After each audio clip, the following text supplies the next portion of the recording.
BPSC 70वीं मामले में आज सुनवाई का दिन है सुप्रीम कोर्ट में। और सुप्रीम कोर्ट में सरकार की तरफ से होंगे, बीपीएससी की तरफ से होंगे solicitor general of India Tushar Mehta.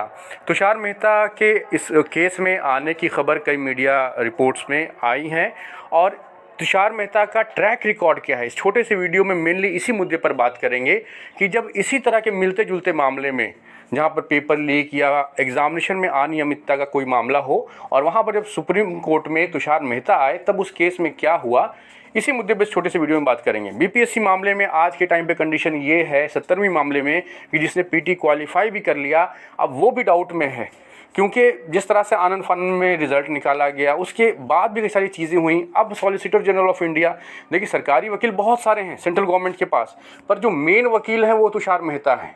और तुषार मेहता को ऐसे केसेस दिया जाता है जो मतलब प्रमुख केस हो, जिनका प्रायोरिटी बहुत हाई हो।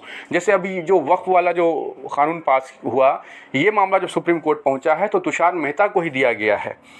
तो कहने का मतलब तुषार मेहता सिर्फ जो प्राइम केसेस होते हैं या टॉप के केसेस होते हैं उन्हीं को देखते हैं। बीपीएससी मामले में ये हुआ है कि तुषार मेहता आए हैं और मुझे ऐसा लगता है कि बिहार में जिस तरह का सरकारी सेटअप है, जेडीयू के लिए ये काम कर पाना थोड़ा सा मुश्किल है कि वो सीधे सॉलिसिटर जनरल ऑफ इंडिया को ही वहाँ पर उतार दे। ये मामला थोड़ा कॉम्प्लेक्स है, जैसा दिख रहा है सामने से वैसा नहीं है। अब बात करते हैं इनके ट्रैक रिकॉर्ड की, तुषार मेहता के ट्रैक रिकॉर्ड की। तो तुषार मेहता ने नीट वाला जो नीट पेपर लीक था जिससे एमबीबीएस में एडमिशन होता है, उस मामले में भी सरकार की तरफ से यही थे। अब उस मामले में क्या हुआ वो पूरे देश ने देखा है। उस मामले में तो यहाँ तक बात आ गई थी कि जिन लोगों के पास पेपर था उन लोगों ने एफिडेविट तक दे दिया था और कहा था कि हमारे पास पेपर था, लेकिन उसके बावजूद भी सरकार वो केस जीत गई।